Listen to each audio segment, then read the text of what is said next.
English ഫീലിയ YouTube ചാനലിലേക്ക് എല്ലാവർക്കും സ്വാഗതം. നമ്മൾ ഇന്നത്തെ ക്ലാസ്സിൽ നോക്കാൻ പോകുന്നത് നമ്മൾ സംസാരിക്കുമ്പോഴും എഴുതുമ്പോഴും ചെറിയ ചെറിയ മിസ്റ്റേക്സ് നമ്മൾ പോലും അറിയാതെ വരാറുണ്ട്. അങ്ങനത്തെ മിസ്റ്റേക്സ് എന്തൊക്കെയാണെന്നാണ് നമ്മളിന്ന് നോക്കാൻ പോകുന്നത്. ഇംഗ്ലീഷ് ഈ തുടക്കക്കാർക്ക് ഏറ്റവും കൂടുതൽ വരുന്ന മിസ്റ്റേക്സ് ആണിത്. എന്ന് പറഞ്ഞാൽ 5 common English mistakes many learners make. അതായത് നമ്മൾ എഴുതുമ്പോഴാണേലും സംസാരിക്കുമ്പോഴാണേലും ചെറിയ ചെറിയ മിസ്റ്റേക്സ് വരാൻ ചാൻസ് ഉണ്ട്. എന്താന്ന് വെച്ച് കഴിഞ്ഞാൽ അത് നമ്മുടെ ലാംഗ്വേജ് അല്ലല്ലോ, അപ്പോൾ അതുകൊണ്ട് നമുക്ക് കുറച്ച് തെറ്റ് വരാൻ ചാൻസ് വളരെ കൂടുതലാണ്. ആ മിസ്റ്റേക്സ് ആണ് ഇന്ന് നമ്മൾ നോക്കാൻ പോകുന്നത്. അത് നമ്മൾ നോക്കുകയും ചെയ്യും. ഇനി നമ്മൾ ഒരിക്കലും ഈ മിസ്റ്റേക്സ് ആവർത്തിക്കുകയില്ല. നോക്കൂ, നമുക്കൊരു എക്സാമ്പിൾ നോക്കാം. He dash cricket every day. ഇവിടെ നോക്കൂ, he dash cricket every day. ഇതിനകത്ത് പ്ലേ ആണോ വരിക, പ്ലേസ് ആണോ വരിക? നമ്മൾ പഠിച്ചിട്ടുണ്ടല്ലേ സിമ്പിൾ പ്രസന്റ് ടെൻസിൽ. ഇത് സിമ്പിൾ പ്രസന്റ് ടെൻസ് അല്ലേ? സിമ്പിൾ പ്രസന്റ് ടെൻസിൽ തേർഡ് പേഴ്സൺ സിംഗുലർ ആണെങ്കിൽ വെർബിന്റെ കൂടെ എസ്ഒ ഇഎസ്ഒ ചേർക്കണമെന്ന് നമ്മൾ പഠിച്ചിട്ടുണ്ട് അല്ലേ? അപ്പൊ ഇവിടെ എന്ത് വരും? ഇവിടെ പ്ലേസ് എന്ന് പറഞ്ഞാൽ അല്ലേ, ഹി തേർഡ് പേഴ്സൺ സിംഗുലർ അല്ലേ? തേർഡ് പേഴ്സൺ എന്ന് പറഞ്ഞാൽ എന്താ? നമ്മൾ പരസ്പരം സംസാരിക്കുമ്പോൾ മൂന്നാമതൊരാളെ കുറിച്ച് പറയുമ്പോൾ അത് ഒറ്റയാളാണെങ്കിൽ തേർഡ് പേഴ്സൺ സിംഗുലർ, ഒന്നിൽ കൂടുതലാണെങ്കിൽ തേർഡ് പേഴ്സൺ പ്ലൂറൽ എന്തൊക്കെയാ? ദേ എന്ന് പറയും അല്ലേ? ദേ എന്നൊക്കെ പറയുമ്പോൾ തേർഡ് പേഴ്സൺ പ്ലൂറൽ ആണ്. അല്ലെങ്കിൽ രണ്ട് കൂട്ടുകാരോ എന്തെങ്കിലും പറയുവാണെങ്കിൽ നമ്മൾ തേർഡ് പേഴ്സൺ പ്ലൂറൽ ആണെന്ന് പറയാം. ഇവിടെ ഹി ഷീ ഇറ്റ് രാജു എന്നൊക്കെ പറയണതാണ് തേർഡ് പേഴ്സൺ സിംഗുലർ. അപ്പം തേർഡ് പേഴ്സൺ സിംഗുലറിൻ്റെ കൂടെ എന്ത് വരും? പ്ലേസ് വരും. അപ്പൊ പ്ലേസ് ആണ് ആൻസർ. ഇനി രണ്ടാമത് നോക്കൂ, ഇത് നിങ്ങൾ ആൻസർ ചെയ്തേ. She dash to school by bus. Go ആണോ വരിക, ഗോസ് ആണോ വരിക? ഒന്ന് കമന്റ് ചെയ്തേ, പോസ് ചെയ്തിട്ട് കമന്റ് ചെയ്തിട്ട് നിങ്ങൾ നോക്ക്. കമന്റ് ചെയ്തൊന്ന് വിശ്വസിക്കുന്നു. എന്താ നിങ്ങൾക്ക് കിട്ടിയ ആൻസർ? ഇതും തേർഡ് പേഴ്സൺ സിംഗുലർ അല്ലേ?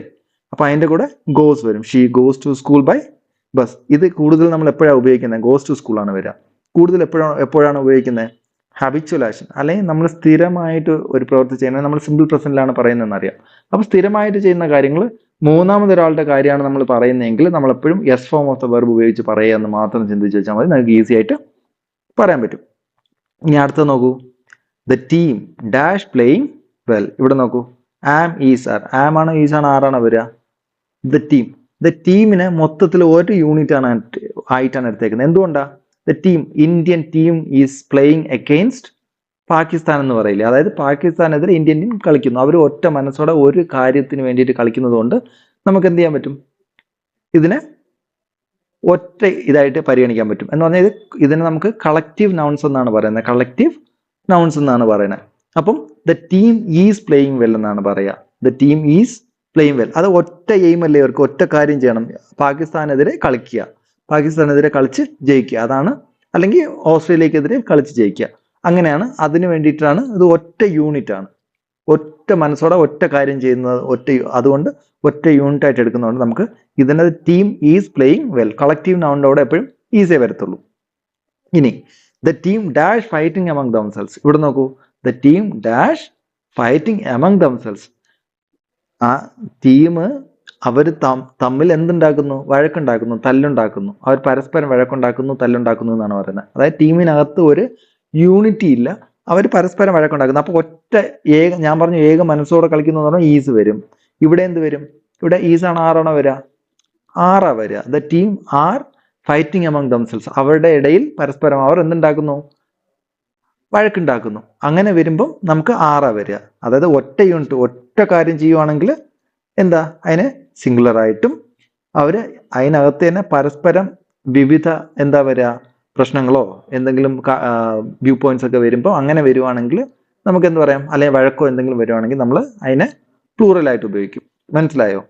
ഇത് സിമ്പിളായിട്ട് നിങ്ങൾ ഓർത്തിരിക്കേണ്ടത് ഇതാണ്. The team is playing against Australia. അതായത് ഓസ്ട്രേലിയക്കെതിരെ ടീം മൊത്തത്തിൽ ഒറ്റക്കെട്ടായിട്ട് കളിക്കുകയാണ്. ഇവിടെ ഒറ്റക്കെട്ടല്ല, പരസ്പരം വഴക്കുണ്ടാക്കുന്നു എന്നുള്ളൊരർത്ഥം വരുമ്പം എന്താ വരിക? അല്ലെങ്കിൽ ഭിന്ന അഭിപ്രായങ്ങളുണ്ടെങ്കിൽ അങ്ങനെ വരുവാണെങ്കിൽ നമ്മൾ ആർ ഉപയോഗിക്കും. അതായത് പരസ്പരം ആൾക്കാരെ പറയുന്നില്ലേ, അതുകൊണ്ട് നമ്മൾ ആർ. ദ ടീം അതിനെ പ്ലൂറലായിട്ട് എടുക്കണം. മനസ്സിലായെന്ന് വിശ്വസിക്കുന്നു. ഇനി 3, 5 kilometres dash a long walk. Am is are. ഇവിടെ എന്താ വരിക? 5 കിലോമീറ്റേഴ്സ്. ഈ 5 കിലോമീറ്റേഴ്സ് നമ്മൾ ഒറ്റ യൂണിറ്റ് ആയിട്ട് എടുക്കുക. 5 കിലോമീറ്റേഴ്സ് ഈസ് എ ലോങ് വാക്ക് എന്ന് പറയും. അപ്പം ഈസ് ആണ് ആൻസർ വരിക. അതുപോലെ 10 rupees is not much. Is ആണ് വരിക. 10 റുപ്പീസിന്റെ കൂടെ എന്ത് വരും? ഈസ്. ഇപ്പം ഒരു സംഖ്യ വന്നിട്ട് അതിൻ്റെ കൂടെ കിലോമീറ്റേഴ്സ് എന്നോ റുപ്പീസ് എന്നോ വന്നു കഴിഞ്ഞാൽ എന്ത് വരണം? അതിനുശേഷം സിംഗുലർ തന്നെ വരണം. 10 റുപ്പീസ് അതിനെ ഒറ്റ എന്തായിട്ടാണ് എടുത്തിരിക്കുന്നത്? ഒന്നായിട്ടാണ് എടുത്തിരിക്കുന്നത്. 1 റുപ്പി എന്ന് പറഞ്ഞാലും 10 റുപ്പീസ് എന്ന് പറഞ്ഞാലും അത് ഒറ്റ രീതിക്കാണ് എടുത്തേക്കുന്നത്. മനസ്സിലായല്ലോ? അപ്പം 5 kilometres is a long walk. 10 rupees is not much. 10 rupees is not much. ഇത് നിങ്ങൾ ഒരു സംഖ്യ വന്നിട്ട് അതിനുശേഷം കിലോമീറ്റേഴ്സ് അത് എസ് തന്നെ വരും, റുപ്പീസ് എന്ന് തന്നെ വരും. വന്നു കഴിഞ്ഞാൽ നമ്മൾ സിംഗുലർ വേർബ് തന്നെ ഉപയോഗിക്കണമെന്ന് പഠിച്ചു വെക്കുക. നമ്മൾ 10 റുപ്പീസ് ആർ നോട്ട് മച്ച് എന്നൊന്നും നമ്മൾ പറയില്ല. Is not much. ഇത് നമ്മൾ ഇതിനെ ഒന്ന് പഠിച്ചു വെച്ചേക്കണം. ഇനി നാലാമത്തത്, she is one of the girls who dash well. Options നോക്കൂ. പ്ലേസ് ആണോ പ്ലേ ആണോ വരിക? She is one of the girls who dash well. ഇതിന്റെ അർത്ഥം എന്താ? നല്ലോണം കളിക്കുന്ന കുട്ടികളിൽ ഒരു പെൺകുട്ടിയാണ് അവൾ എന്നാണ് പറയുന്നത്. She is one of the girls who dash well. ഇവിടെ നോക്കൂ, ഇവിടെ ഹൂ കിടക്കുന്നുണ്ടോ? ഹൂ. ഗേൾസ് കഴിഞ്ഞിട്ട് ഹൂ. അപ്പൊ ഹൂന് മുന്നേ എന്താണ് വരുന്നതെന്ന് നോക്കുക. സിംഗുലർ ആണെങ്കിൽ സിംഗുലർ വെർബ് കൊടുക്കുക, പ്ലൂറൽ ആണെങ്കിൽ പ്ലൂറൽ വെർബ് കൊടുക്കുക. ഇവിടെ എന്താ? ഗേൾസ് ആണ് ഹൂന് മുന്നേ. അതായത് റിലേറ്റീവ് പ്രോനൗൺ ആണ് ഹൂ. റിലേറ്റീവ് പ്രോനൗണിന് മുന്നേ എന്ത് സബ്ജക്റ്റ് ആണോ വരുന്നത് അത് സിംഗുലർ ആണെങ്കിൽ സിംഗുലർ വെർബ് കൊടുക്കുക, പ്ലൂറൽ ആണെങ്കിൽ പ്ലൂറൽ വെർബ് കൊടുക്കുക. മനസ്സിലായെന്ന് വിചാരിക്കുന്നു. അപ്പം ഇതിലെ ഗേൾസ് പ്ലൂറൽ ആണോ സിംഗുലർ ആണോ? പറഞ്ഞോളൂ. പ്ലൂറൽ ആണ് അല്ലേ? അപ്പം അത് കഴിഞ്ഞിട്ട് വരുന്ന എന്താണ്? പ്ലേസ് ആണ്. സോറി, പ്ലൂറൽ ആണെങ്കിൽ പ്ലേസ് വരില്ല, പ്ലേ ആണ് വരിക. ഗേൾസ് പ്ലൂറൽ ആകുമ്പം വെർബ് എന്താ? പ്ലേ. പ്ലൂറൽ വെർബ് അല്ലേ? സിംഗുലർ വെർബ് ആണെങ്കിൽ പ്ലേസ് ആയിരുന്നു. ഇതിപ്പം ഗേൾസ്, ഹൂന് മുന്നേ ഗേൾസ് ആയതുകൊണ്ട് പ്ലൂറൽ സബ്ജക്റ്റ് ആയതുകൊണ്ട് പ്ലൂറൽ വെർബ് പ്ലേ കൊടുക്കണം. മനസ്സിലായല്ലോ? അപ്പൊ ആൻസർ എന്താ? പ്ലേ. ഇനിയോ, she is the only one who dash well. ഇവിടെ നോക്കൂ, പ്ലേസ് ആണോ പ്ലേ? പ്ലേ ആണോ വരിക? ഇവിടെ നമ്മൾ ഹൂന് മുന്നേ വൺ അല്ലേ വരുന്നത്? Only one. വൺ എന്ന് പറയുമ്പോൾ സിംഗുലർ ആണോ പ്ലൂറൽ ആണോ? സിംഗുലർ ആണ്. അപ്പൊ നമുക്ക് എന്താ കൊടുക്കുക? സിംഗുലർ വെർബ് കൊടുക്കണം. സിംഗുലർ വെർബ് എന്താ ഇതിനകത്ത്? പ്ലേസ്. ഇപ്പൊ മനസ്സിലായെന്ന് വിശ്വസിക്കുന്നു. അപ്പം ഇവിടെ നമ്മൾ നോക്കേണ്ടത് റിലേറ്റീവ് പ്രോനൗൺ ഹൂ നോക്കും. ഹൂന് തൊട്ട് മുന്നേ ഏത് സബ്ജക്റ്റ് ആണ് വന്നേക്കുന്നത് ആ സബ്ജക്റ്റിനനുസരിച്ച് നമുക്ക് എന്ത് കൊടുക്കണം? വെർബ് കൊടുക്കണം. സബ്ജക്റ്റ് പ്ലൂറൽ ആണെങ്കിൽ പ്ലൂറൽ വെർബും, സബ്ജക്റ്റ് സിംഗുലർ ആണെങ്കിൽ സിംഗുലർ വെർബും. അപ്പം ആദ്യത്തെ ഗേൾസ് പ്ലൂറൽ ആയതുകൊണ്ട് നമ്മൾ പ്ലേ കൊടുത്തു. പിന്നെന്താ? വൺ സിംഗുലർ ആയതുകൊണ്ട് പ്ലേസ് കൊടുത്തു. ഇനി അർത്ഥം തന്നെ നോക്കൂ. She is one of the girls who play well. അതായത് നല്ലോണം കളിക്കുന്ന കുട്ടികളിൽ ഒരാളാണ് അവൾ എന്നാണ് അർത്ഥം. ഷീ ഈസ്, ഇവിടെ അവൾക്ക് വേറെ വെർബുണ്ട് ഷീ ഈസ്. അതുപോലെ തന്നെ ഇവിടെ ഷീ ഈസ്, ഈ ഷീക്കല്ല അവിടെ കൊടുക്കുന്ന വൺ. അതായത് ഇവള് മാത്രമേ ഉള്ളൂ നന്നായിട്ട് കളിക്കുന്ന കുട്ടി. She is the only one who play well. Sorry, who place well. One കഴിഞ്ഞിട്ട് നമ്മൾ എന്ത് ഉപയോഗിക്കും? പ്ലേസ് ആണ് ഉപയോഗിക്കുക. ഇനി നോക്കൂ, there dash a book on the table. ഇവിടെ നമ്മൾ നോക്കേണ്ടത് there കഴിഞ്ഞിട്ട് ഏത് വെർബാ വരുന്നത് നോക്കണ്ടേ. അത് കഴിഞ്ഞിട്ടുള്ള സബ്ജക്റ്റ് നോക്കുക. നമ്മൾ റിലേറ്റീവ് പ്രോനൗൺ വരുമ്പോൾ അതിന് തൊട്ട് മുന്നത്തെ സബ്ജക്റ്റ് നോക്കും അല്ലെ? അതിന് മുന്നത്തെ സബ്ജക്റ്റ് സിംഗുലർ ആണെങ്കിൽ സിംഗുലറും പ്ലൂറൽ ആണെങ്കിൽ പ്ലൂറലും കൊടുക്കുമെന്ന് വെച്ചു. ഇവിടെ there dash a book on the table. ഇവിടെ there കഴിഞ്ഞിട്ട് ഏത് വെർബാണ് വരുന്നത് അത് കഴിഞ്ഞിട്ട് വരുന്ന സബ്ജക്റ്റ് ആണ്. ഇവിടെ എ ബുക്ക് ആണ്. അപ്പൊ നമുക്ക് എന്ത് വരും? ഈസ് ആണോ ഒരു ആറാണോ വരിക? എ ബുക്ക് സിംഗുലർ ആണ്. അപ്പം there is a book on the table.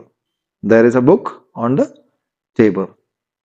എന്ത് ചെയ്യണം? നമ്മൾ there കഴിഞ്ഞിട്ട് ഒരു വെർബ് വരണമെങ്കിൽ അതിന് തൊട്ട് അപ്പുറത്തെ സബ്ജക്റ്റ് ഏതാന്ന് നോക്കുക. എ ബുക്ക് എന്ന് പറയുന്നത് സിംഗുലർ ആയതുകൊണ്ട് നമ്മൾ സിംഗുലർ വെർബ് കൊടുക്കണം. there is a book on the table.